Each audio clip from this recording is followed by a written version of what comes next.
আসসালামু আলাইকুম চিকিৎসক বৃন্দ, আশা করি সবাই ভালো আছেন। আমি ডক্টর তাহমিদুর রহমান। আজকে আমি আপনাদের সাথে আছি সিনঅ্যাপস একাডেমির পক্ষ হয়ে রেসিডেন্সি 2021 মার্চ যেটা কোয়েশ্চেনটা ফার্মাকোলজি পোর্শনটা আমি আজকে যা সলভ ক্লাস সাথে আসলে আর কিভাবে কি পড়তে হয় ডিপ্লোমা পরীক্ষার কোশ্চেন প্যাটার্নটা কিরকম হয় এই টাইপের কিছু ফার্মাকোলজি থেকে কিভাবে কি টাইপের কোশ্চেন আসে এই টাইপের কিছু কথাবার্তা বলবো আজকে আমি। ওভারঅল লাস্ট টার্ম যেটা এমডি রেসিডেন্সি হয়েছে 100 মার্কের, সেটার সাথে ডিপ্লোমা পরীক্ষা একদম হুবহু মিল আমরা ধরে নিতে পারি। ডিপ্লোমা আপনাদের 100 মার্কেরই হবে। এর মধ্যে ফার্মাকোলজি হয়তো বা এরকম রেসিডেন্সিতে 12টা কোশ্চেন ছিল, ফার্মাকোলজি থেকে ডিপ্লোমাতেও এরকমই 10 থেকে 13-14টার মধ্যেই কোশ্চেন থাকবে, অ্যাভারেজ 12টাই এরকমই থাকার কথা। তো ফার্মাকোলজির এই কোশ্চেনগুলো সলভ করলে আপনারা নেক্সট ডিপ্লোমাতে কি টাইপের কোশ্চেন হইতে পারে এই টাইপের একটা ভালো আইডিয়া পেয়ে যাবেন। তো আজকে আমি শুরু করছি। আমার পরিচয়, আমি ডক্টর তাহমিদ। আমি এমবিবিএস ঢাকা মেডিকেল কলেজ থেকে পাশ করেছি, ঢাকা মেডিকেলের K66 ব্যাচ অথবা 2008-9 সেশন বলতে পারেন। আমি এখন আছি এমডি নেফ্রোলজি ফেজ বিতে মেডিকেল কলেজে বিএসএমএম এর আন্ডারে কোর্সে আছি। তো এই আমার পরিচয়। আজকে আমি শুরু করছি।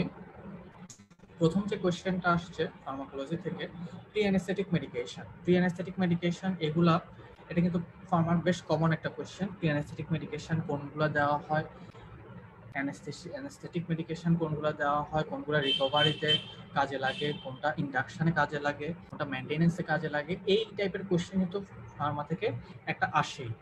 অ্যানেস্থেটিক মেডিকেশন ওভারঅল এইসব জায়গা থেকে একটা কোশ্চেন আসবেই। লাস্ট টার্মে দুইটা কোশ্চেন এসেছে, একটা হলো যে প্রি অ্যানেস্থেটিক মেডিকেশন আর একটা হলো যে কেটামিন রিলেটেড একটা কোশ্চেন। অ্যানেস্থেটিক মেডিকেশন সম্পর্কে যদি আমরা পুরাটা পড়ি তাহলে আমরা ওভারঅল একটা অ্যাকচুয়ালি আইডিয়া পেয়ে যেতে পারে। একটা কোশ্চেন অবশ্যই আমরা এক্সপেক্ট করতে পারি যে এইখান থেকে একটা কোশ্চেন হবে। এর মধ্যে ইনহেলেশন অ্যানেস্থেটিক কোনগুলা, তারপরে হলো যে আইভি অ্যানেস্থেটিক্স কোনগুলা, এগুলার কোনটা সাইড ইফেক্ট কি রকম, কোনটার অ্যাডভান্টেজ কি, কোনটার ডিসঅ্যাডভান্টেজ কি, এগুলা থেকে পরীক্ষা প্রায় কোশ্চেন আসে। বিশেষ করে কেটামিন, তারপর প্রোপোফল, নাইট্রাস অক্সাইড, এগুলা থেকে অনেক কোশ্চেন হয়েছে।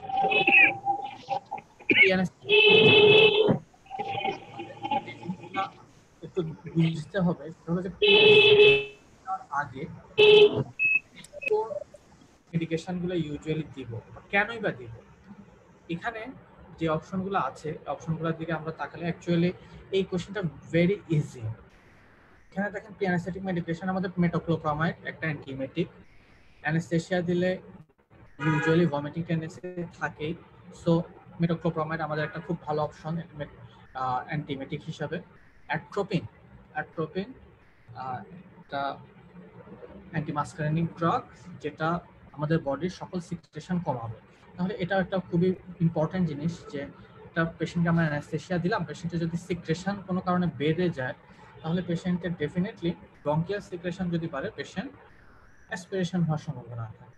সো এসব জিনিস প্রিভেন্ট করার জন্য আমরা ইউজুয়ালি অ্যাট্রোপিনটা দিয়ে থাকি।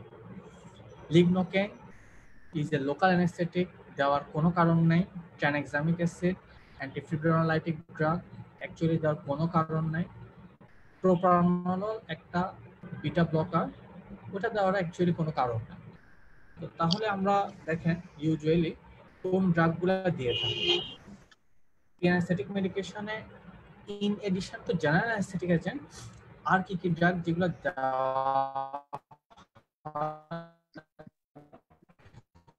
যেটা অপারেশনের সময় ইউজফুল, সেই ড্রাগগুলোকে আমরা প্রি অ্যানেস্থেটিক মেডিকেশন বলছি। কি কি দেওয়া হয় দেখেন, অ্যাংজাইটি এবং রিডাকশনের রিঅ্যাকশন প্রিভেনশনের জন্য অ্যান্টিহিস্টামিন, ব্রঙ্কিয়াল সিক্রেশন, ব্রঙ্কোস্পাজম বা ব্র্যাডিকার্ডিয়া, এগুলো প্রিভেনশনের জন্য আমরা অ্যাট্রোপিন দিয়ে থাকি। হাইড্রো অ্যাসিড নিউট্রালাইজিং এর জন্য আমরা H2 ব্লকার দিয়ে থাকি বা অ্যান্টাসিড টাইপের দিয়ে থাকি। ভমিটিং প্রিভেনশনের জন্য ডমপেডন, মেটোক্লোপ্রামাইড। পেইন রিলিফের জন্য মরফিন, প্যাথিডিন, ফেন্টানিল এগুলো দেওয়া হয়ে থাকে। এবং এগুলা দিয়ে আলটিমেটলি জিএ ইফেক্টিভনেস এবং অ্যামাউন্ট অফ জিএ এগুলো কমানোর জন্য কিছু আলাদা আদার মেডিকেশন দেওয়া হয়। সো ওভারঅল এগুলোই হলো মেডিকেশন, এগুলো আমরা ইউজুয়ালি দিয়ে থাকি। এখান থেকে কোশ্চেনটা হয়েছে। সো ওভারঅল খুবই সহজ একটা কোশ্চেন, এই ধরনের কোশ্চেন পরীক্ষা আসলে অবশ্যই পারতে হবে।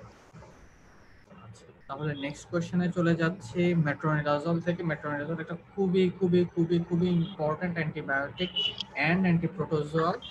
সো অ্যান্টিবায়োটিক এবং অ্যান্টিপ্রোটোজোয়া হিসাবে এই ড্রাগটা আমরা খুবই কমনলি ইউজ করি এবং এটা থেকে পরীক্ষায় কোশ্চেন আসবে খুবই স্বাভাবিক। আচ্ছা, এখানে যে অপশনগুলো আছে সেগুলো দেখেন। It is effective in both aerobic and anaerobic infection. এইখানে এই অপশনটা এটা খুবই ট্রিকি একটা অপশন। এখানে ইউজুয়ালি একটা মেট্রোনিডাজল ইউজুয়ালি অ্যানারোবিক অর্গানিজমের উপর কাজ করে, অ্যানারোবিক অর্গানিজমের উপর কাজ করে, not on aerobic organism. Anaerobic অর্গানিজমের উপর কাজ করে। এখন বুঝতে পারতেছেন অ্যানারোবিক মিন্স যাদের অক্সিজেন লাগে না। তো অনেক ক্ষেত্রে কোশ্চেন থাকতে পারে যে আমরা তো অনেক সময় অ্যাসপিরেশন নিউমোনিয়াতে মেট্রোনিডাজল দিয়ে থাকি। কেন দেই? কারণ হলো যে আমরা অ্যাকচুয়ালি অ্যাসপিরেট করতেছি অ্যানারোবিক ইনফেকশন, ওইটা লাংসে গিয়ে তো অ্যারোবিক ইনফেকশন হয়ে যায় না। তো আমরা ওই অ্যানারোবিক ইনফেকশনটাকে কভার করার জন্য মেট্রোনিডাজল দিই in case of aspiration pneumonia. তো এটা একটা খুব ইম্পর্টেন্ট জিনিস। Metronidazole is effective against anaerobic infection, not on aerobic infection। তাহলে এটা ফলস হবে। আচ্ছা, it is a safe medicine in pregnancy। এখানে মেট্রোনিডাজল অ্যাকচুয়ালি মানে প্রেগন্যান্সির উপর তেমন কোনো ডাটা নেই। অ্যানিমেলের উপর যেসব ডাটা আছে সেগুলো হলো যে টেরাটোজেনিক। এই কারণে বলা হয় যে মেট্রোনিডাজল প্রেগন্যান্সিতে দেওয়া সেফ নয়, ইউজুয়ালি আমরা দিতে চাই না। Disulfiram like action with alcohol খুবই ইম্পর্টেন্ট একটা property of metronidazole. Disulfiram like means disulfiram হলো যে অ্যালকোহল খেলে এগুলা অ্যালকোহলের টক্সিসিটিটাকে বাড়ায়, অ্যালকোহল ডিহাইড্রোজেনাস এনজাইমটাকে ইনহিবিট করে রাখার কারণে এটা টক্সিসিটিটা বেড়ে যায়। এটাই হলো যে ডাইসালফিরাম লাইক অ্যাকশন মেট্রোনিডাজলের আছে, সো এটা ট্রু। কজেস অ্যাটাক্সিয়া, মেট্রোনিডাজলের কিছু সিএনএস সাইড ইফেক্ট আছে। সিএনএস সাইড ইফেক্টের মধ্যে অ্যাটাক্সিয়া আছে, কিন্তু এটা ভেরি ভেরি রেয়ার।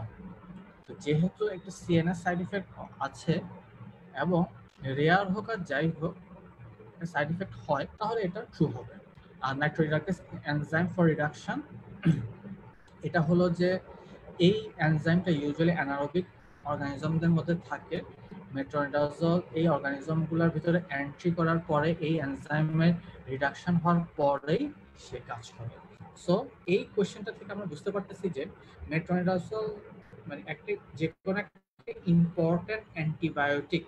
ইউজুয়ালি একটা অ্যান্টিবায়োটিক থেকে কোশ্চেন হবে, এতে কোনো সন্দেহ নাই। ইউজুয়ালি মেকানিজম অফ অ্যাকশন থেকে কোশ্চেন আসতে পারে, ওভারঅল অ্যান্টিবায়োটিকের মেকানিজম অফ অ্যাকশন থেকে কোশ্চেন আসতে পারে। এ ট্রু না ফলস? আপু এ হলো ফলস, কারণ হলো যে এতে both aerobic and anaerobic infection লেখা আছে। এখানে আমরা জানি মেট্রোনিডাজল শুধুমাত্র অ্যানারোবিক ইনফেকশনের উপর কাজ করে, তাহলে এটা ফলস হবে। অ্যারোবিকের উপর কাজ করবে না, ইফেক্টিভ ইন বোথ যেহেতু লেখা আছে, এটা ফলস হবে। আচ্ছা, তাহলে এই একটা কোশ্চেনের প্যাটার্ন দেখে আমরা যেটা বুঝতে পারি যে আসলে পরীক্ষায় কোশ্চেনটা হয় কিভাবে। অ্যান্টিবায়োটিক থেকে একটা কোশ্চেন হবেই, এতে কোনো সন্দেহ নাই। কমনেস্ট অফ অল হলো যে অ্যান্টিবায়োটিকের মেকানিজম অফ অ্যাকশন থেকে কোশ্চেন হয়, তবে যে কোনো একটা অ্যান্টিবায়োটিক স্পেসিফিক অ্যান্টিবায়োটিক থেকেও কোশ্চেন চলে আসতে পারে। পেনিসিলিন বলেন, সেফালোস্পোরিন বলেন, ম্যাক্রোলাইডস বলেন, অ্যামিনোগ্লাইকোসাইড বলেন। এবং আমরা এখানে দেখতেছি যে আসলে কোশ্চেনের প্যাটার্নগুলো কিরকম হয়। একটা মেকানিজম অফ অ্যাকশন থেকে কোশ্চেন হতে পারে, একটা স্পেশাল প্রপার্টি থেকে কোশ্চেন হতে পারে, এদের রেঞ্জ অফ অ্যান্টিমাইক্রোবিয়াল কাভারেজ থেকে একটা কোশ্চেন হতে পারে, প্রেগন্যান্সি থেকে কোশ্চেন প্রেগন্যান্সিতে সেফ অর আনসেফ থেকে কোশ্চেন হতে পারে, এবং এদের সাইড ইফেক্ট, কন্ট্রাইন্ডিকেশন এই রিলেটেড কোশ্চেন হতে পারে। তাহলে এই কোশ্চেনটা থেকে আমরা অ্যাকচুয়ালি বুঝতে পারি যে আমরা পড়বো কিভাবে। যে কোনো একটা অ্যান্টিবায়োটিক যখন আমরা পড়বো তখন আমরা আসলে কিভাবে পড়বো। এই কোশ্চেনটা হলো যে একদম প্রপার এরকম একটা কোশ্চেন যে আমরা আমাদেরকে বুঝাই দিচ্ছে যে এগুলো আমরা কিভাবে পড়বো। এক, এর coverage, mechanism of action, specific property, pregnancy category এবং সাইড ইফেক্টস। তাহলে indication, contraindication, side effects, mechanism of action and special any property যদি থাকে তাহলে সেটা। তাহলে আমরা যে কোনো অ্যান্টিবায়োটিক যখন পড়বো তখন ঠিক এইভাবে এই টপিকসগুলো এভাবে পড়ে নেব, তাহলে আমাদের পরীক্ষার হলে অ্যাকচুয়ালি তেমন কোনো সমস্যা হওয়ার কোনো সুযোগ নাই। আর ফার্মাকোলজিতে ইউজুয়ালি কোশ্চেনগুলো বারবার রিপিট হয়। আমরা এই দুইটা কোশ্চেন দুইটাই প্রিভিয়াস ইয়ারের কোশ্চেন, রিপিট কোশ্চেন, হয়তোবা অপশনগুলো এদিক ওদিক আছে। সো যদি আমরা টপিকগুলো আমাদের কমন পড়ে, অপশন একটু এদিক ওদিক হলে আমরা আসলে পারা উচিত। ফার্মাকোলজির maximum question I can guarantee যে রিপিট হবে, প্রিভিয়াস ইয়ারের কোশ্চেন থেকে আসবে, এটা একদম শিওর। একদম 100% কোশ্চেন বা 12টা কোশ্চেনের মধ্যে 8 থেকে 9টা কোশ্চেন অবশ্যই অবশ্যই প্রিভিয়াস ইয়ারের কোশ্চেন হবে। আমরা অবশ্যই প্রিভিয়াস ইয়ারের কোশ্চেনগুলো খুব সুন্দর মতো পড়ে রাখবো। এবং দেখেন মেট্রোনিডাজল বা যে কোনো অ্যান্টিবায়োটিক কিভাবে পড়বো, এটা হলো যে একটা ক্লাসিক এক্সাম্পল। এখানে মেট্রোনিডাজল থেকে কিছু কথাবার্তা আমি অ্যাড করেছিলাম যে তাদের অ্যাক্টিভিটিগুলা নরমালি অ্যানারোবদের জন্য, যেমন ব্যাকটেরিয়াস এন্ড ক্লস্ট্রিডিয়াম, এবং এরা সিলেক্টিভলি অ্যানারোবিক ব্যাকটেরিয়ার উপর কাজ করে এবং কিছু প্রোটোজোয়ার উপর কাজ করে। অ্যাগেইন মেট্রোনিডাজল ইজ অ্যান্টি প্রোটোজোয়ার ড্রাগস, এটা আমরা সবাই জানি। এটা রিডাকশনের প্রয়োজন হয়, তারপরে সে সেলের ভিতরে ঢুকে এবং ডিএনএর সাথে আনস্টেবল মলিকিউল ফর্ম করে, যার কারণে সেলগুলো ডেথ হয়। এটার অ্যারোবিক ব্যাকটেরিয়া অথবা হিউম্যান সেলের উপর কোনো ইফেক্ট নাই। Formulation oral, IV and rectal suppository পাওয়া যায় কিছু কিছু ক্ষেত্রে। আর এটা হলো যে ইন্ডিকেটেড কোথায় কোথায় অ্যানারোবিক। অ্যাগেইন দেখেন প্রত্যেকটা জায়গায়, এটা ক্যারজান থেকে লেখা, প্রত্যেকটা জায়গায় অ্যানারোবিক কথাটা খুব ইম্পর্টেন্স দিয়ে দেওয়া হয়েছে। দেখেন মিক্সড ইন্ট্রাঅ্যাবডোমিনাল ইনফেকশনের মধ্যে in combination with other agent, মানে অন্য এজেন্ট লাগবে যাদের অ্যারোবিক অর্গানিজমের কাভারেজ আছে। তার মানে অবভিয়াসলি অ্যারোবিক মেট্রোনিডাজলের কোনো অ্যারোবিক কাভারেজ নাই। একদম ক্লিনকাট বলা। Normal side effect nausea, headache, dry mouth ও মেটালিক টেস্ট এইগুলো বলা হয়। এছাড়া তাদের কিছু severe central nervous system toxicity আছে, like ataxia, encephalopathy, but rare আছে। যেহেতু পরীক্ষায় কোশ্চেন লেখা আছে, কোশ্চেন আসছে যে এটা অ্যাটাক্সিয়া করতে পারে, এটা পারে, কিন্তু এটা rare. Metronidazole is best avoided in pregnant and nursing women. Best avoided, যদিও কোনো স্পেসিফিক কনজেনিটাল অ্যাবনরমালিটির সাথে এটার অ্যাসোসিয়েশন পাওয়া যায় না, কিন্তু এটা অ্যাভয়েড করতে বলা হয়েছে। আচ্ছা, ক্লাসিক আরেকটা কোশ্চেন পরীক্ষায় একদম এই টাইপের, এই কোশ্চেনটা যে কত হাজারবার আসছে তার কোনো হিসাব নাই। এটা এই কোশ্চেন পরীক্ষার একদম কমন কোশ্চেন। অ্যান্টিটিউবারকুলার ড্রাগের সাইড ইফেক্ট। অ্যান্টিটিউবারকুলার ড্রাগের সাইড ইফেক্ট পরীক্ষার একদম কমন কোশ্চেন। এখানে কোশ্চেনটা একটু মানে কি বলবো, স্মার্ট ভাবে দেওয়া হয়েছে, যে পেয়ার করে দেওয়া হয়েছে, যে এটার সাথে এটা পেয়ার, এটার সাথে এটা পেয়ার। ওভারঅল একটা মাইক্রোব্যাকটেরিয়াল না দিয়ে একটা সাথে মানে সবগুলা সাইড ইফেক্ট সম্পর্কে দেওয়া হয়েছে। তো এই কোশ্চেনটা অবশ্যই আমাদের পারা উচিত। এটা না পারলে আসলে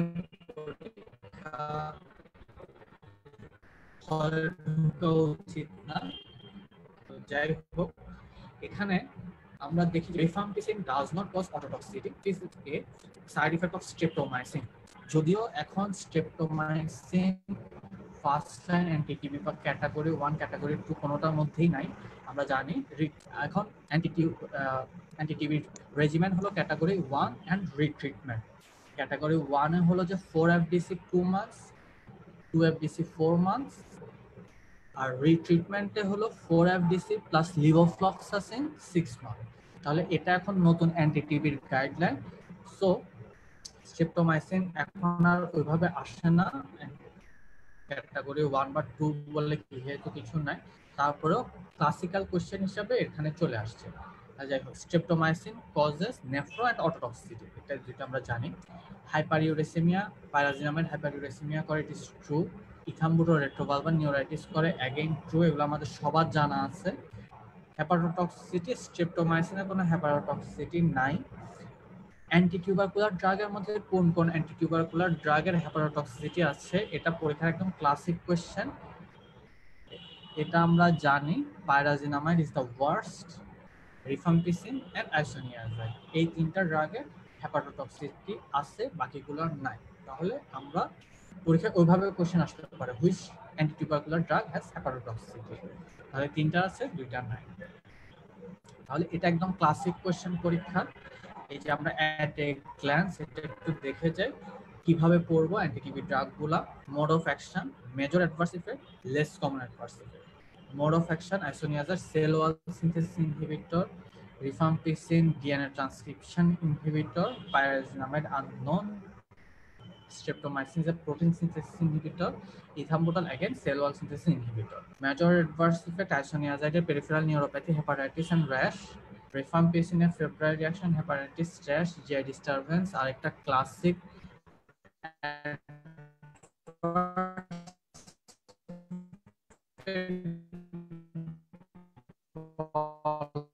যায় না ঠিক হয়, সেটা হলো হচ্ছে পাইরাজিনামাইডের মধ্যে এক pyrazinamide and হাইপারইউরেসিমিয়া। Streptomycin 8 nerve damage অথবা অটোটক্সিটি যেভাবেই বলেন, এন্ড র্যাশ করে। ইথাম্বুটো রেট্রোভালভাল নিউরাইটিস, আর্থ্রালজিয়া এগুলো করে। Less common side effect, less commonly আসে, মনে রাখতে পারলে খুবই ভালো, না মনে রাখতে পারলেও মেজর কোনো সমস্যা নেই। আচ্ছা, অ্যানেস্থেটিক ড্রাগস এর মধ্যে আরেকটা কোশ্চেন চলে আসছে, সেটা হলো ক্যাটামিন। আগেই বলেছি যে আমাদের অনেকগুলা অ্যানেস্থেটিক ড্রাগ আছে। এই অ্যানেস্থেটিক ড্রাগগুলা ঘুরে ফিরে যে কোনো একটা পরীক্ষা সব সময় আসে। গত বছর 2টা কোশ্চেন চলে আসছে, ইউজুয়ালি একটা আসে, বাট গত বছর 2টা চলে আসছে। তাহলে আমরা বুঝতেই পারতেছি যে অ্যানেস্থেটিক মেডিকেশনগুলো আসলে পরীক্ষার জন্য কতটুকু ইম্পর্টেন্ট, অ্যানেস্থেটিক মেডিকেশনগুলো পরীক্ষার জন্য কতটুকু ইম্পর্টেন্ট। তো এখানে ketamine causes profound analgesia, true, এটা ট্যাকিকার্ডিয়া করে, হাইপারটেনশন করে, so এটা বি ফলস। মাসেল রিল্যাক্সেশন নাই, this is the most important thing of ketamine. Ketamine does not cause any muscle relaxation. এটা একটা খুব ইম্পর্টেন্ট অ্যাডভান্টেজ যে একটা ড্রাগ খুব বেশি অ্যানালজেসিয়া করলো, আপনি ছোটখাটো যে কোনো একটা অ্যানেস্থেটিক প্রসিডিউর অপারেটিভ প্রসিডিউর করে ফেললেন, এর কোনো মাসেল রিল্যাক্সেশন না থাকার এই সুবিধাটার কারণে পেশেন্টকে ইউজুয়ালি কোনো ধরনের ইনটিউবেশন করার দরকার হয় না। This is a very important advantage of ketamine. আচ্ছা, but it has some side effects which are tachycardia, hypertension, raised ICP and intraocular pressure. তাহলে D নাম্বারটা false. Hallucination, it causes post operative hallucination. যখন পেশেন্টের কেটামিনের ইফেক্টটা চলে যায় তারপরে usually এই হ্যালুসিনেশনটা হয়, ঠিক আছে? তাহলে পোস্ট অপারেটিভ হ্যালুসিনেশন বা পোস্ট অপারেটিভ সাইকিক ফেনোমেনন দুইভাবেই পরীক্ষায় আসতে পারে। এখানে আমি কেটামিনের মেজর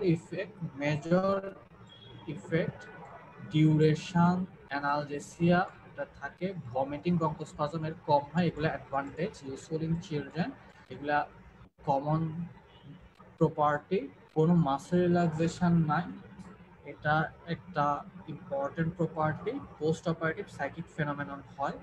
ইন্ডিকেশন, নর্মাল ইন্ডিকেশন যেমন বার্ন, ড্রেসিং, এগুলা অপারেটিভ প্রসিডিউর, ছোট অপারেটিভ প্রসিডিউর, এগুলার ক্ষেত্রে আমরা কেটামিন দিয়ে করতে পারে। Contraindication hypertension, chronic heart failure, stroke, raised ICP, raised IOP, pregnancy, সাইকোসিস এইসব থাকলে আমরা ক্যাটামিন দিব না, কারণ ক্যাটামিনের সাইড ইফেক্ট হলো যে হাইপারটেনশন করবে। তাহলে যে পেশেন্টের অলরেডি হাইপারটেনসিভ তার আরো হাইপারটেনশন বাড়ায় ফেলবে, যার অলরেডি স্ট্রোক আছে বা আইসিপি রেজড আছে তার ক্ষেত্রে এটা আরো বাড়ায় ফেলবে। তাহলে এগুলো সাইড ইফেক্ট। তাহলে ইন্ডিকেশন, কন্ট্রাইন্ডিকেশন, প্রপার্টি, এভাবে আমরা প্রত্যেকটা অ্যানেস্থেটিক ড্রাগের প্রত্যেকটা প্রপার্টি আমরা পড়ে নিব। এভাবে পড়লে, কম্পেয়ার করলে ইউজুয়ালি আর ভুল হওয়ার কোনো সুযোগ নাই। Most important nitrous of ketamine, nitrous oxide and propofol, এগুলো পরীক্ষায় আসে, বাকিগুলো একটু rare। আচ্ছা, antimicrobial act against gram negative bacilli, একটা মানে বেশ ঝামেলা কোশ্চেন। এটা কেন ঝামেলা কোশ্চেন? কারণ হলো যে এভাবে কোশ্চেন দিলে আমাদের মানে ওভারঅল সব চলে আসতেছে। গ্রাম নেগেটিভ ব্যাসিলে অনেকগুলো আছে, হাজার হাজার গ্রাম নেগেটিভ ব্যাসিলাই আছে এবং এক একটা স্পেসিফিসিটি এক এক রকম। ওভারঅল গ্রাম নেগেটিভ ব্যাসিলাই আমরা যেমন ইকোলাই বা শিগেলা, সালমোনেলা, এগুলো যা যা আছে এগুলো আমরা ইউজুয়ালি যেটা শুরু করি সেটা হচ্ছে ক্লোরোকুইনোলন্স, মানে সিপ্রোফ্লক্সাসিন এবং সেফালোস্পোরিন দিয়ে শুরু করি, ঠিক আছে? তাহলে এর পরেও যেহেতু কোশ্চেনটা এমন ভাবে দেওয়া হয়েছে যে act against follow antibacterial act against gram negative bacilli, এগুলো ওভারঅল সব ব্যাসিলাইয়ের কোনো না কোনো জায়গায় ঘুরে ফিরে প্রত্যেকটাই কিছু না কিছু কাজ করে। তাহলে এগুলো অ্যাকচুয়ালি সবগুলোর ট্রু আনসার। মেট্রোনিডাজলও আলটিমেটলি শিগেলা, সালমোনেলা এগুলোর উপর কাজ করে, অ্যামক্সিসিলিনও কাজ করে, জেন্টামাইসিন, সিপ্রোফ্লক্সাসিন, এগুলো তো ক্লাসিক ড্রাগ, এগুলো আমরা দেই গ্রাম নেগেটিভ ব্যাসিলার জন্য। অ্যাজিথ্রোমাইসিন সবার ক্ষেত্রে কাজ না করলেও দুই একটার ক্ষেত্রে কাজ করে। সো ওভারঅল এটা সবগুলোই আমরা ট্রু আনসার দিব। এখানে আমরা গ্রাম নেগেটিভ ব্যাসিলাই কারা কারা আছে একটু দেখে যাই, যে এগুলা মেইনলি অ্যাকচুয়ালি মাইক্রোবায়োলজির পড়ালেখা, যে ল্যাকটোজ ফার্মেন্টার কারা আছে, নন ল্যাকটোজ ফার্মেন্টার কারা আছে, এরপরে indole positive, indole negative, oxidase positive, oxidase negative. So overall অনেকগুলাই আছে, ঘুরে ফিরে সবগুলোর উপর কেউ না কেউ কাজ করে। সো এই কোশ্চেনটা সবগুলো অপশনই ট্রু। আচ্ছা, this is a very particular. ভাইয়া আসসালামু আলাইকুম। ভাইয়া একটা কোশ্চেন ছিল। জি জি জি। ভাইয়া আমরা হচ্ছে কিডনি মানে একিউট কিডনি ডিজিজ বা সিকেডি এরকম পেশেন্টের ক্ষেত্রে আমরা মানে সিপ্রোফ্লক্সাসিন, তারপর হচ্ছে জেন্টামাইসিন, মানে এগুলো দেওয়ার রুল গুলা কেমন, মানে এর একটু যদি বুঝায় বলতেন। আচ্ছা, এটা আমাদের লাস্ট কোশ্চেনটাই হলো যে drugs that needs to drug dose modification in severe renal impairment, আমি ওইখানে আপনাদের সাথে এটা নিয়ে আলোচনা করি, যেহেতু কোশ্চেন আসছেই আমি ওই সময় আলোচনা করবো এটা নিয়ে। আচ্ছা ঠিক আছে। রেমডিসিভির সম্পর্কে বলতে, এটা একটা পার্টিকুলার কোশ্চেন, এটা আগে কখনোই আসে নাই।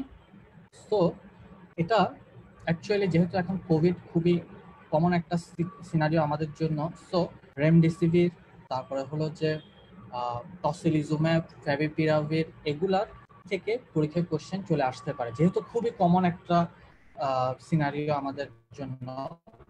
সো রেমডেসিভির ক্ষেত্রে এটা একটা broad spectrum antiviral agent. Remdesivir initially এসেছিল হেপাটাইটিস সি ভাইরাসের এগেনস্টে কাজ করার জন্য, হেপাটাইটিস সি ভাইরাসের জন্য।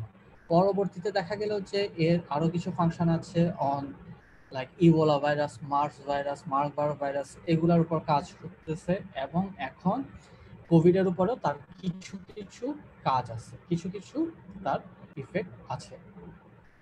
তাহলে এখানে এটা broad spectrum antiviral agents true. It inhibits RNA dependent RNA polymerase, এটা আরএনএ ভাইরাসের উপর কাজ করে, এটা it inhibits RNA dependent RNA polymerase. তাহলে এটা ফলস, এটা ডিএনএ এর সাথে কোনো সম্পর্ক নাই, মেইনলি আরএনএ ভাইরাসের উপর এর ফাংশন।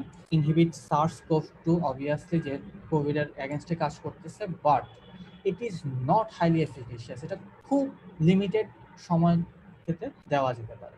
এটা হাইলি এফিকেশিয়াস না, এমন না যে এটা সবাইকে দিলে সবাই কোভিড আক্রান্ত থেকে ভালো হয়ে যাবে। This is not like this. এটার role very limited, so it is not highly efficacious in কোভিড-19। রোলটা কি?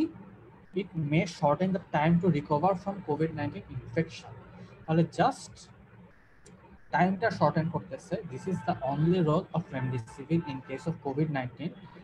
কিভাবে করতেছে? এটা SARS-CoV-2 কে ইনহিবিট করতেছে by inhibiting the RNA dependent RNA polymerase, এবং এটা একটা ব্রড স্পেকট্রাম অ্যান্টিভাইরাল এজেন্ট। অনেক অ্যান্টিভাইরাল এজেন্ট মানে ভাইরাসের এগেইনস্টে সে কাজ করতে পারে। তাহলে আমরা এই জিনিসটা একটু পড়ে রাখবো যে যেহেতু কোভিড খুবই এখন ইম্পর্টেন্ট সিনারিও, আমাদের যে কোনো জিনিসের জন্য আমরা রেমডেসিভিরের সাথে ফ্যাভিপিরাভির অ্যান্ড টসিলিজুমাব এগুলার mechanism of action, side effect, range কখন আমরা দিই, এই টাইপের কোশ্চেন পরীক্ষায় চলে আসতে পারে। যেহেতু রেমডেসিভির আসছে, ওগুলো আসতে কোনো দোষ নাই। তাহলে এই তিনটা ড্রাগ অ্যাটলিস্ট আমরা যাতে অবশ্যই সবাই পড়ে রাখি।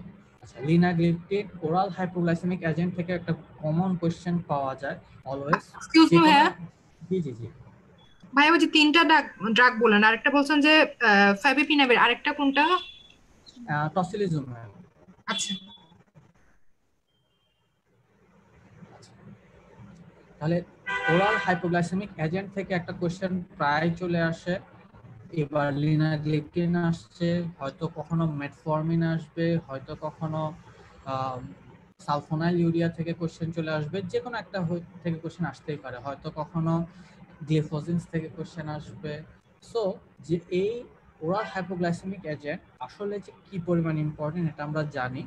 এটা বিভিন্ন জায়গায় একটু কনফিউজিং কথাবার্তা লেখা আছে, কে ওয়েট লস করে, কে ইনসুলিন সিক্রেশন বাড়ায়, কে কার্ডিও প্রোটেক্টিভ, এগুলো নিয়ে একটু কনফিউশন আছে।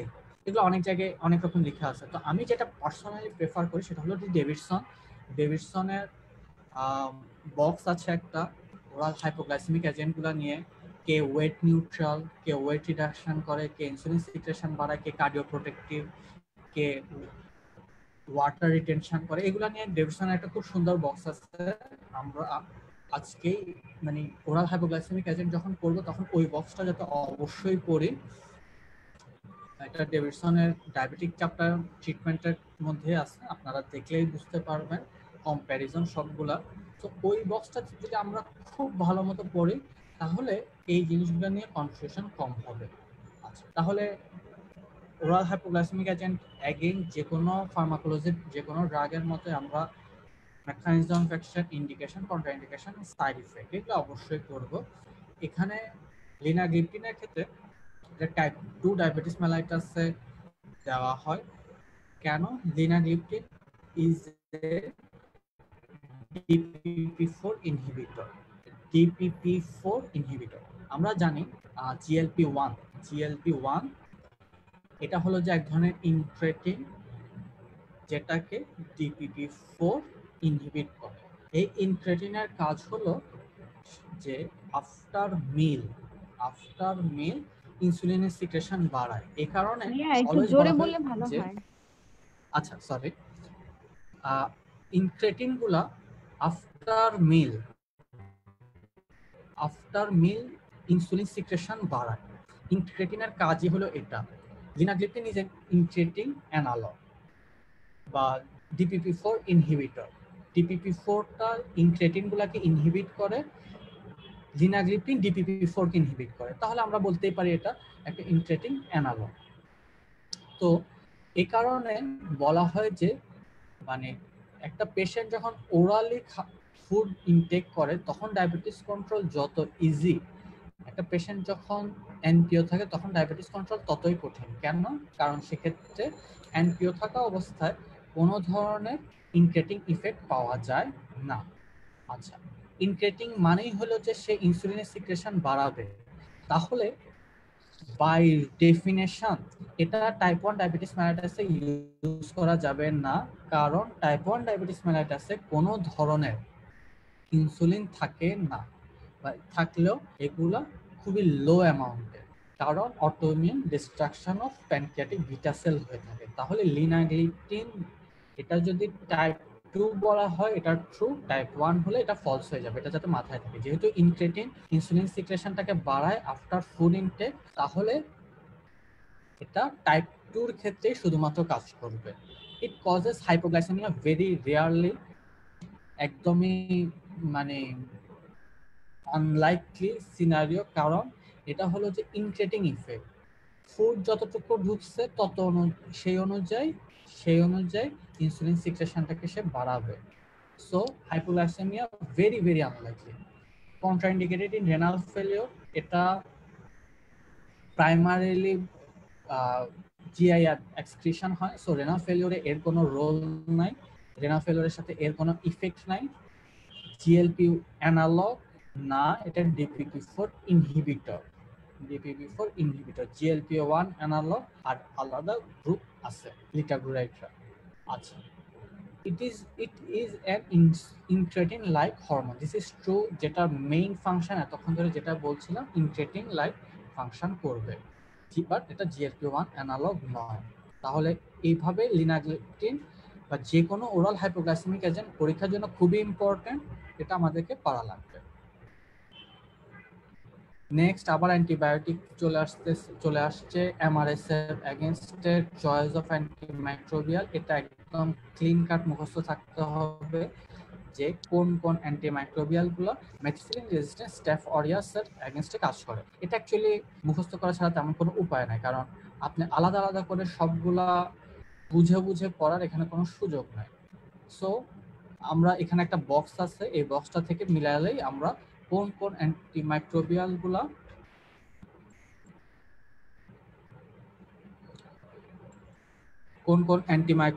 গুলা মেথিসিলিন রেজিস্ট্যান্ট স্ট্যাফ অরিয়াস এর এগেইনস্টে কাজ করে, এটা আমরা জাস্ট বক্স থেকে দেখে পড়ে নিব।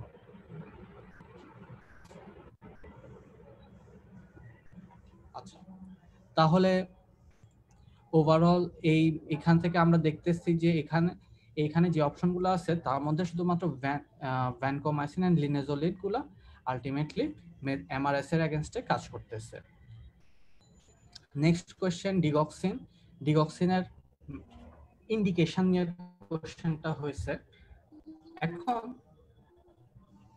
একটা জিনিস আমরা জাস্ট জেনে রাখলে ডিগক্সিনের ইন্ডিকেশন মনে রাখার কোনো ব্যাপারই না, সেটা হলো এই ছবিটা। এটা ডেভিসনের একটা বক্স, এটা কার্ডিওলজির পোর্শন থেকে নেওয়া, এটা আমার খুবই পছন্দের একটা বক্স অ্যাকচুয়ালি। এই বক্সটা থেকে আমরা দেখতে পাচ্ছি আসলে অ্যান্টি অ্যারিথমিক ড্রাগগুলো কে কোথায় কাজ করতেছে। তো এখানে আমরা দেখতে পাচ্ছি যে ডিগক্সিন কাজ করতেছে এভি নোডের উপর। তাহলে by definition, by rule, ventricular কোনো অ্যারিথমিয়াতে ইউজুয়ালি ডিগক্সিনের তেমন কোনো রোল নাই। কেন? কারণ সে কাজই করতেছে এভি নোডের উপর। ভেন্ট্রিকুলার কোনো অ্যারিথমিয়া হলে সে কিভাবে কাজ করবে?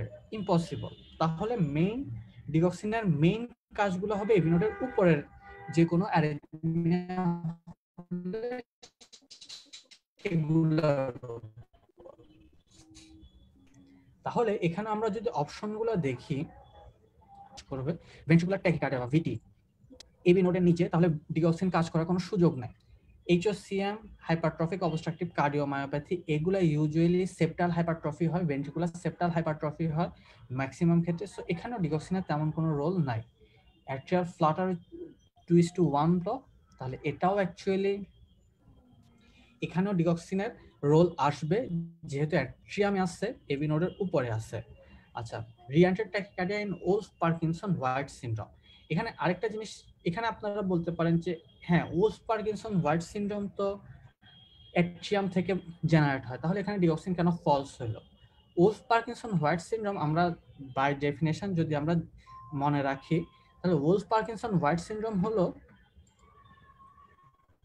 একটু ছবি এঁকে দেখালে আপনারা বুঝে যাবেন। ওলস পার্কিনসন হোয়াইট সিনড্রোম হলো যে অ্যাট্রিয়াম থেকে একটা অ্যাবনর্মাল পাথওয়ে ভেন্ট্রিকলে আসতেছে, অ্যাট্রিয়াম থেকে একটা অ্যাবনর্মাল পাথওয়ে ভেন্ট্রিকলে আসতেছে যার সাথে এভি নোডের কোনো সম্পর্ক নাই।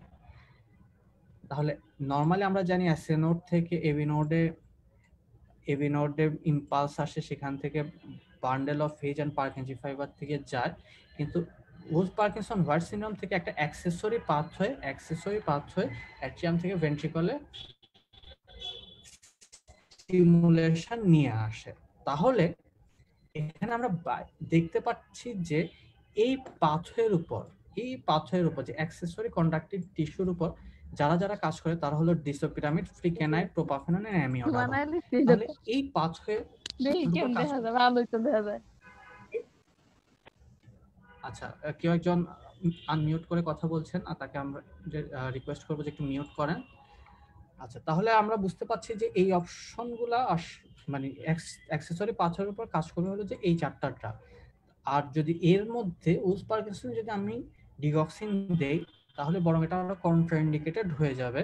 কেন? কারণ সেক্ষেত্রে এই নর্মাল যে স্টিমুলেশন গুলো আসতেছিল, নর্মাল যে রিদম গুলো আসতেছিল সেগুলো বন্ধ হয়ে যাবে, যেহেতু আপনি এভি নোড ব্লক করে ফেলছেন। তখন সব এই পাথওয়ে মানে সব স্টিমুলেশন গুলো এই পাথওয়ে অ্যাবনর্মাল পাথওয়ে দিয়ে আসবে, তাহলে ওভারঅল আমার অ্যারিথমিয়া আরো অ্যাগ্রাভেট করবে। তাহলে এইসব ক্ষেত্রে ডিগক্সিন কন্ট্রাইন্ডিকেটেড। তাহলে যদি আমরা ডিগক্সিনের অ্যাকচুয়ালি মেকানিজম অফ অ্যাকশন বা সাইট অফ অ্যাকশনটা জানি, তাহলে এই ইন্ডিকেশন বা কন্ট্রাইন্ডিকেশন মনে রাখা অ্যাকচুয়ালি কোনো ব্যাপারই না। এবং এখানে আমরা সেটাই দেখতেছি যে ভিটি, এইচওসিএম অ্যান্ড ওজ পার্কিনসনে ডিগক্সিনের কোনো রোল নাই। আচ্ছা, নেক্সট চলে আসতেছে beta blockers, effect of beta blockers in patients with hypertension. Beta blockers হাইপারটেনশনের উপর কোন কোন জায়গায় কাজ করে? এটা আমরা বিটা রিসেপ্টরের ফাংশন, বিটা রিসেপ্টরের লোকেশন এগুলো যদি জানি তাহলে ওই কোশ্চেনটা মনে রাখা খুবই সহজ। তাহলে বিটা রিসেপ্টর গুলো কোথায় কোথায় আছে? বিটা ওয়ান আমরা জানি মেইনলি এর লোকেশন হলো হার্টের উপর, ট্যাকিকার্ডিয়া করে, স্টিমুলেশনে মায়োকার্ডিয়াল কন্ট্রাক্টিলিটি বাড়ায়, আরো কিছু কাজ আছে যে গ্লাইকোলাইসিস বাড়ায়, রেনিন সিক্রেশন বাড়ায়। রেনিন সিক্রেশন আমাদের সল্ট ওয়াটার রিটেনশন করে, ব্লাড প্রেশার কিন্তু বাড়ায়। তাহলে আমি যদি বিটা 1 ব্লক করে ফেলি তাহলে 1 ট্যাকিকার্ডিয়া বন্ধ হবে, ব্র্যাডি হবে, 2 মাসেল কন্ট্রাক্টিলিটি, এটা বিটা ব্লকারের অন্য ইস্যু দিয়ে সেটা অ্যাকচুয়ালি তেমন একটা কমে না, বাড়াই বরং। রেনিন রিলিজটা ইনহিবিট হবে, তাহলে এটা হাইপারটেনশন কমানোতে সুবিধা করবে। আর বিটা 2 ভ্যাসোডাইলেশন, গ্লাইকোজেনোলাইসিস এগুলা আমরা গ্লুকাগন রিলিজ এগুলা যদি আমরা মনে রাখি তাহলে এখানে জিনিসগুলো দেখেন যে বিটা ব্লকার যেহেতু এখানে বিটা অ্যাগনিস্ট ভেসোডাইলেটেশন করে, তাহলে বিটা ব্লকার ডেফিনেটলি ভেসোকনস্ট্রিকশন করবে, তাহলে এটা হাইপারটেনশনে এর কোনো রোল নাই, তাহলে এটা ফলস। কার্ডিয়াক আউটপুটের উপর এর ইফেক্ট আছে, কারণ কন্ট্রাক্টিলিটির উপর ইফেক্ট আছে তার। Renin angiotensin aldosterone system decrease হবে, this is the very important, by inhibiting the beta 1 renin angiotensin aldosterone সিস্টেমকে সে কমাবে, তাহলে ওভারঅল হাইপারটেনশন কমবে।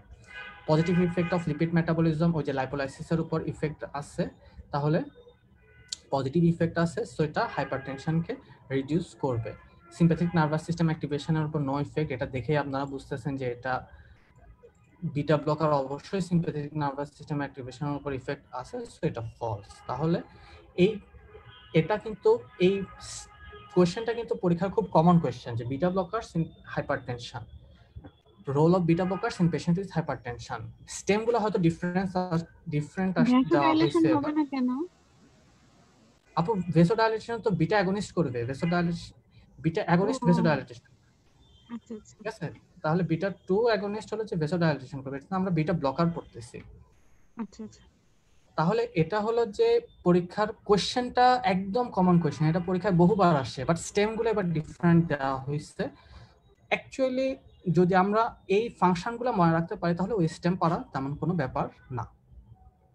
আচ্ছা, এক্সক্রিশনের উপর কথা বলা হয়েছে।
আচ্ছা, সরি, আমার একটু নেটওয়ার্কের প্রবলেম হয়ে গিয়েছিল।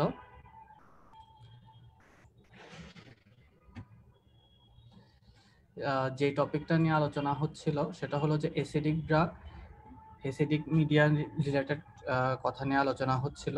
তাহলে ওভারঅল আমরা যেটা বুঝতেছি যে একটা ড্রাগ যেটা অ্যাসিডিক ড্রাগ সেটা বেসিক মিডিয়ায় গেলে সেটার আয়োনাইজেশন বেশি হবে, অ্যাক্সিলারেশন এক্সক্রিশন বাড়বে। তাহলে উল্টা, অ্যাসিডিক ড্রাগ অ্যাসিডিক মিডিয়ায় অ্যাবজর্পশন বেশি হবে, অ্যাসিডিক ড্রাগ বেসিক মিডিয়ায় এক্সক্রিশন বেশি হবে। তাহলে এটা যদি আমরা দেখতে পারি তাহলে ওভারঅল এই কোশ্চেনের আনসার করা খুবই সহজ। Acidification accelerates excretion of weak acid and base, দুইটা হওয়ার কারণে এটা ফলস হয়ে গেছে, শুধু বেস হলে এটা ট্রু থাকতো। তারপরে acidification accelerates excretion of weak base, true. Alkalinization accelerates excretion of weak acid, true. কেউ একজন সাউন্ড হচ্ছে, একটু মিউট করবেন সবাই। আচ্ছা, আবার alkalinization no effect on excretion of weak base, false. Excretion of weak বেসটাকে ইউরিন অ্যালকালাইজেশন কমাবে।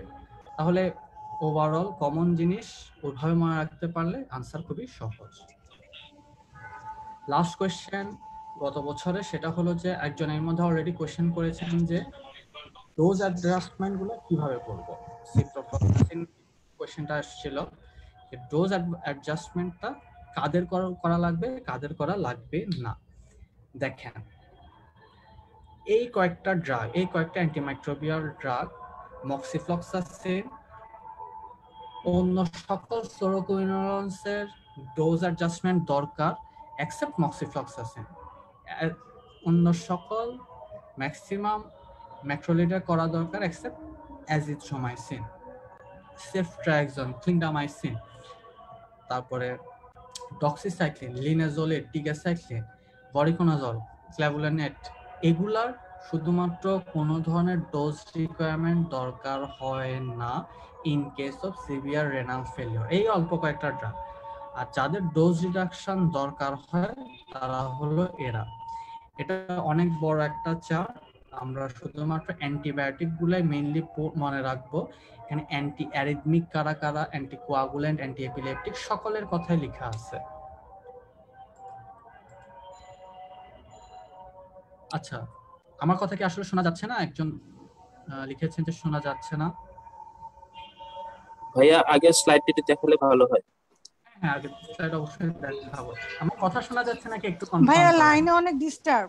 ভাই লাইনে অনেক ডিস্টার্ব, প্লাস হচ্ছে কথা শোনা গেলে অনেক আস্তে আস্তে। ভাই শুরু থেকেই ডিস্টার্ব করতেছে।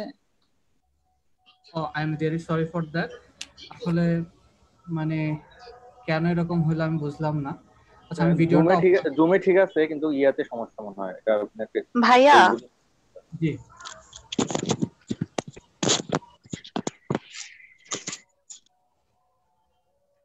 জি কোনো কোশ্চেন ছিল মনে হয়। ভাইয়া effect of pH on urinary এক্সক্রিশনটা একটু আবার বলবেন, কিচ্ছু শোনা যাচ্ছিল না।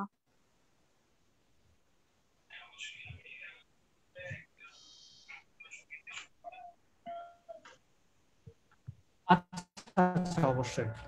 ইফেক্ট অফ অ্যাসিড এবং বেস, এটা এটাকে আয়োনাইজ করে ফেলবে, সল্ট এবং ওয়াটারে পরিণত হবে। এটা একদম আমাদের কমন জিনিস, অ্যাসিড বেস রিঅ্যাকশন করে সল্ট এবং ওয়াটার তৈরি করে, এটা আমাদের একদম বেসিক কেমিস্ট্রি নলেজ। তাহলে এই কেমিস্ট্রি নলেজটা যদি আমরা ইউজ করি যে অ্যাসিডিক ড্রাগ যখন এক্সক্রিশন হবে, তখন যদি আমি ইউরিন অ্যালকালাইজেশন করি, তাহলে অবভিয়াসলি অ্যাসিড এবং বেস একটা একটার সাথে রিঅ্যাক্ট করে লিকুইড মানে ওয়াটার এবং সল্ট পরিণত করবে। তাহলে সেক্ষেত্রে ওয়াটার সলিবিলিটি যদি বাড়ে, সে অবশ্যই কিডনি দিয়ে এক্সক্রিশন বেশি হবে। This is the main thing, যে একটা অ্যাসিড একটা বেজের সাথে রিঅ্যাকশন করে সল্ট এবং ওয়াটার তৈরি করে, এটা আমরা সবাই জানি। তাহলে আমরা যদি একটা অ্যাসিডিক ড্রাগ এক্সক্রিশনের সময় ইউরেনিয়ারি অ্যালকালাইজেশন করি, তাহলে অ্যাসিড এবং বেজ একটা আরেকটার সাথে রিঅ্যাকশন করে ওয়াটার তৈরি করবে, যেটা ওই ড্রাগটার ওয়াটার সলিবিলিটিটাকে বাড়াবে। This is the thing. তাহলে ওয়াটার সলিবিলিটি বাড়ালে তার এক্সক্রিশনটা বেশি হবে, এটাই নিয়ম। তাহলে এই জিনিসগুলো তখন আমাদের মনে রাখা খুবই সহজ, যে urinary acidification accelerate excretion of weak base, true. Urinary alkalization accelerates excretion of weak acid, true. Urinary alkalization has no effect on excretion of weak base, false. যেহেতু বেস ছিল, তার সেখানে যদি আমি আরো অ্যালকালাইজেশন করে ফেলি, তাহলে ডেফিনেটলি ওটার এক্সক্রিশন আরো কমে যাবে, ঠিক আছে? তাহলে ওটা ফলস হবে। আর urinary excretion accelerates excretion of weak acid and base, এটা দুইটাই যেহেতু বলা হয়ে গেছে, তাহলে ওই দুইটা আমরা ফলস দেব। দুইটাই তো একই সাথে সে অ্যাক্সিলারেট করতে পারবে না, যে কোনো একটা। অ্যাসিডিফিকেশন বেসকে অ্যাক্সিলারেট করবে, অ্যালকালাইজেশন অ্যাসিডকে অ্যাক্সিলারেট করবে। তাহলে কোশ্চেনটা ওইভাবে করা হয়েছে, আমরা ওইভাবে জাস্ট ওই থিমটা মনে রাখতে পারলে আমাদের বাকি আনসার করা খুবই সহজ। আচ্ছা, তাহলে ডোজ অ্যাডজাস্টমেন্ট, এটা অ্যাকচুয়ালি মুখস্থ করা ছাড়া আমাদের তেমন কোনো উপায় নেই। মুখস্থ করব এটা, এই ড্রাগগুলো জাস্ট আমরা নাম মনে রাখবো যে কাদের ডোজ অ্যাডজাস্টমেন্ট একদমই দরকার হয় না, কোন অ্যান্টিবায়োটিকগুলো।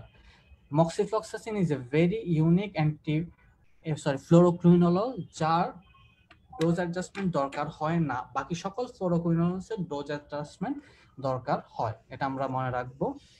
অ্যাজিথ্রোমাইসিন, সেফট্রাক্সন, ক্লিন্ডামাইসিন, ডক্সিসাইক্লিন, লিনাজোলাইট, টিগাসাইক্লিন, এই অল্প কয়েকটা অ্যান্টিবায়োটিকের কোনো ধরনের রেনাল ডোজ অ্যাডজাস্টমেন্ট দরকার হয় না, বাকিদের দরকার হয়। তাহলে বাকিরা কারা? ভাইয়া আমার কোশ্চেনটা আমি কি কিভাবে ডোজ অ্যাডজাস্টমেন্ট করব, কত? হ্যাঁ হ্যাঁ বলেন,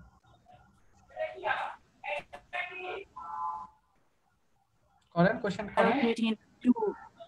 জি ভাই, আমরা প্র্যাকটিক্যালি দেখি যে হচ্ছে কারো যদি ক্রিয়েটিনিন 2.9 বা মানে 2.2 এরকম যদি থাকে, মানে ওনাদেরও যদি ইউটিআই প্রবলেম নিয়ে আসে, তখন হচ্ছে সিপ্রোফ্লক্সাসিন হচ্ছে মানে প্রেসক্রাইব করতে দেখি আর কি। তো ওই ক্ষেত্রে মানে আমার কোশ্চেনটা ছিল এখানে যে মানে একটু স্লাইড ডেভিয়েশনও যদি থাকে, তখন কি আমরা সিপ্রোফ্লক্সাসিনের দিকে যাব, নাইট্রোফুরান্টনের দিকে যাব? এটা হচ্ছে ঘটনা হলো যে সব জিনিস আসলে ডিপেন্ড করে ইজিএফআর এর উপর। সব জিনিসই ডিপেন্ড করবে হলো যে ইজিএফআর এর উপর। একটা ড্রাগের ইজিএফআর টা করা থাকে না। হ্যাঁ, ক্রিয়েটিনিন থেকে তো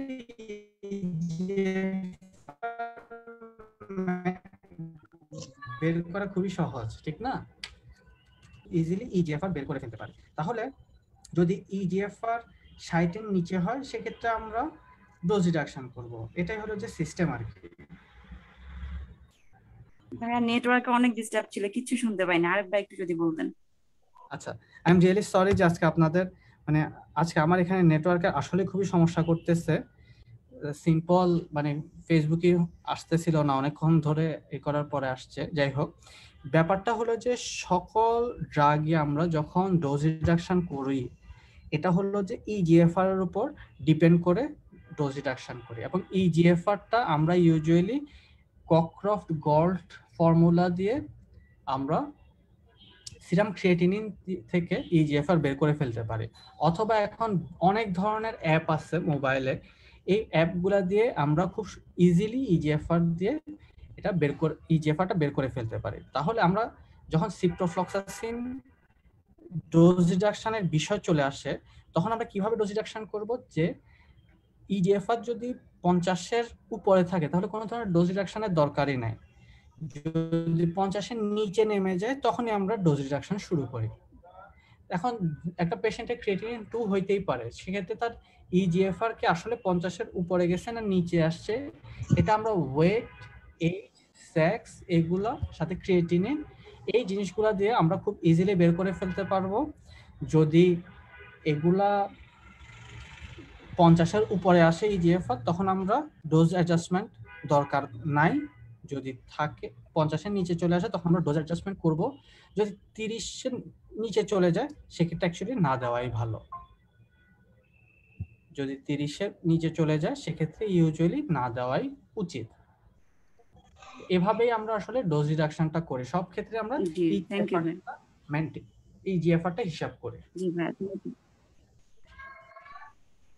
তো আসলে এই কোশ্চেনটা দিয়ে আমাদের আজকে সকল গত বছরের কোশ্চেনগুলো শেষ। আমি আপনাদের কিছু এক্সাম নাইট টপিক এখানে দিয়ে দিচ্ছি।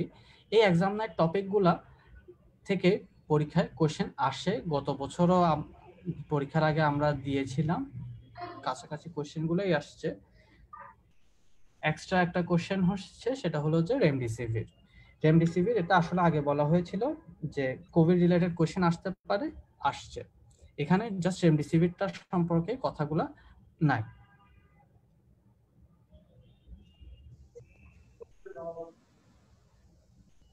তো এখানে আমরা যখন ইনিশিয়াল প্রথমগুলো হলো যে জেনারেল ফার্মাকোলজি এবং অটোনমিক থেকে, এগুলো আপনারা একটু দেখে যান, ছবি তুলে নিতে পারেন চাইলে। আর যারা আমাদের বিভিন্ন কোর্সে আছেন বা আমাদের বইগুলা আপনাদের কাছে আছে, যাদের কাছে, তারা এইগুলা অবশ্যই আছে তাদের কাছে। এই টপিকগুলো অ্যাকচুয়ালি মেইন টপিক, পরীক্ষায় ঘুরে ফিরে এখান থেকেই কোশ্চেন হয়। এগুলাই পড়লে ইউজুয়ালি ফার্মাকোলজি কমন পড়ে যায়। যেহেতু ফার্মাকোলজি টপিক কম, বারবার একই টপিকগুলো রিপিট হয়, সে কারণে আমরা এইখানে সিস্টেমিক এবং জেনারেল মিলে হয়তো 60টা টপিক আছে।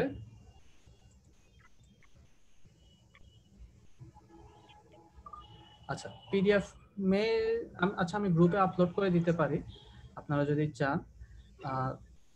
মেইল হয়তো স্পেসিফিক্যালি অনেক এতজনকে করা যাবে না, গ্রুপে আপলোড করে দিলে আপনারা ওখান থেকে দেখে নিয়ে। আচ্ছা, যেহেতু ফার্মাকোলজির মেইন থিমটাই হলো যে কোশ্চেন রিপিট হবে, কিন্তু এখানে মুখস্থ করার জিনিস অনেক বেশি কিছু মুখস্থ করতে হয়, বা একটা টপিকসের উপরে অনেক কিছু মুখস্থ করতে হয়। তাহলে ফার্মাকোলজি আমরা স্পেসিফিক অল্প কয়েকটা টপিকসই পড়বো এবং সেগুলা আমাদের একদম নিট অ্যান্ড ক্লিন মুখস্থ থাকতে হবে। ফার্মাকোলজি আমরা অল্প কয়েকটা টপিকসই পড়বো এবং জাস্ট মুখস্থ রাখতেই হবে।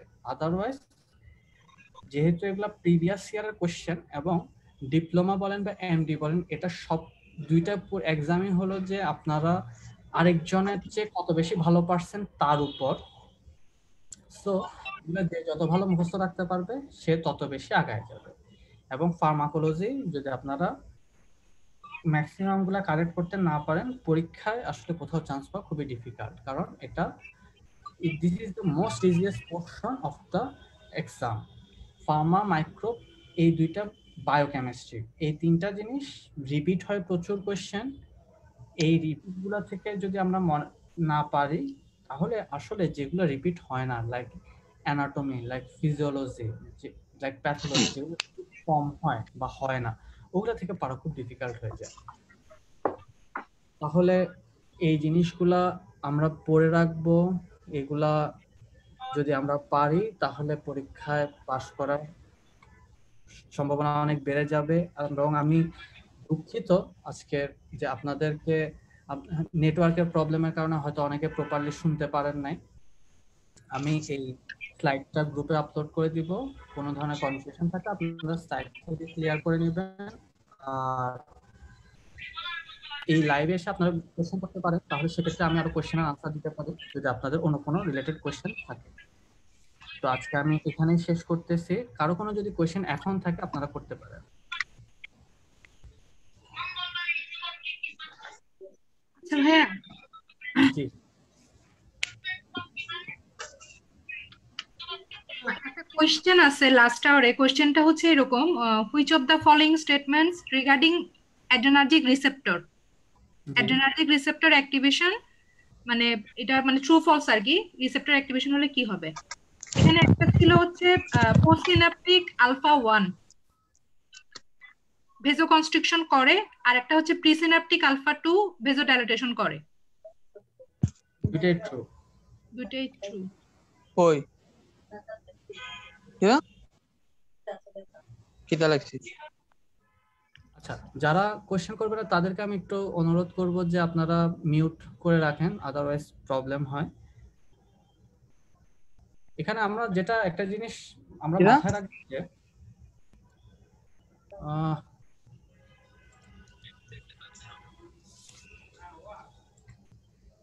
আমরা একটা জিনিস মাথায় রাখবো যে alpha 2 receptor is the brake of adrenergic system. Alpha 2 receptor is the break of adrenergic system. Adrenergic nervous system এর আলফা 2 রিসেপ্টরটা হলো ইনহিবিটরি রিসেপ্টর, মানে সবকিছুকে সে ব্রেক দিবে।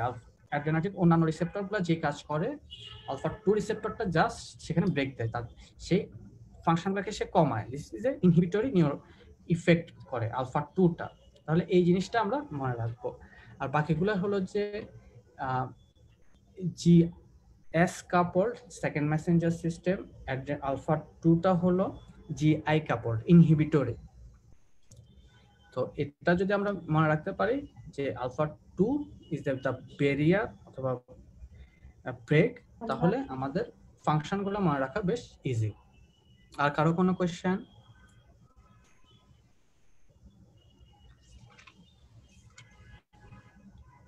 আচ্ছা, তাহলে আজকে আমি এখানেই শেষ করতেছি।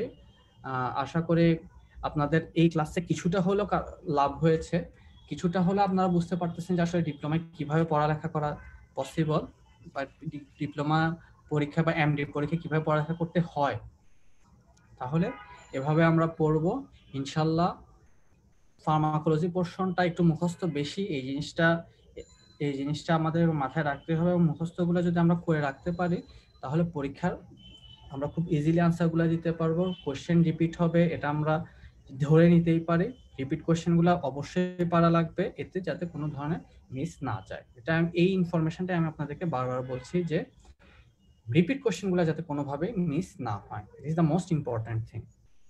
ভাইয়া আমার আরো কয়েকটা কোশ্চেন আছে, যদি সময় হবে কি? হ্যাঁ, শুনি না। আচ্ছা, আরেকটা কোশ্চেন হলো, এটা ওই লাস্ট আওয়ারেরই একটা কোশ্চেন। এটা হচ্ছে ওই এপিনেফ্রিন অ্যাড্রেনাল মেডুলা থেকে সিক্রেশন করলে কি এফেক্ট হবে। এখন মানে মেডিয়েট সিক্রেশন আর কি, অ্যাড্রেনার্জিক রিসেপ্টর, আর একটা হচ্ছে অ্যাড্রেনার্জিক B2 রিসেপ্টর, এটা B1 হবে না?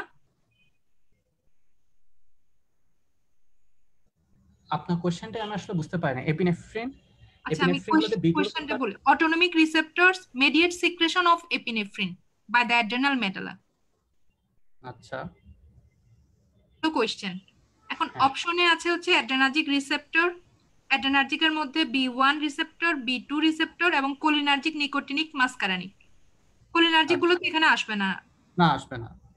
এখানে অ্যাড্রেনালিন অ্যাকচুয়ালি বিটা 1 বিটা 2 দুইটার উপরেই কাজ করে। জি, এমন না যে একটার উপরে শুধু স্পেসিফিক কাজ করে আর একটার উপর একদমই কোনো ইফেক্ট নাই, বাট বিটা 2 এর উপর তার ইফেক্ট বেশি। ওই যে এপিনেফ্রিন দিয়ে বলছে মেডিয়েটেড বাই এপিনেফ্রিন, সেই হিসেবে এপিনেফ্রিন আর অ্যাড্রেনালিন তো একই কথা আপু। আচ্ছা, তাহলে কি দুইটাই ট্রু হবে, B1 B2? হ্যাঁ, B1 B2 জি। ব্যাপারটা এমন না যে মানে ইফেক্ট একদমই নাই, ইফেক্ট আছে বাট কম আর কি। আচ্ছা, এই আর লাস্ট কোশ্চেন ভাইয়া, আর বিরক্ত করব না। এটা একটু ওই যে অ্যাজমার একটা বাচ্চাকে অ্যাড্রেনোসেপ্টর অ্যাগনিস্ট দিয়ে ট্রিট করলে সাইড ইফেক্টস মাইট বি। জি। এখন সাইড ইফেক্ট গুলোর মধ্যে দেওয়া আছে ব্লাড ভিশন, এটা কি ট্রু হবে না ফলস হবে? ব্লাড ভিশন, জি, অ্যাজমার একটা বাচ্চাকে আমরা মানে কি দিয়ে ট্রিট করতেছি? Beta agonist. জি, বিটা অ্যাগনিস্ট দিয়ে। বিটা অ্যাগনিস্ট, আচ্ছা। বিটা অ্যাগনিস্ট দিয়ে যদি আমরা ট্রিট করি, আমাদের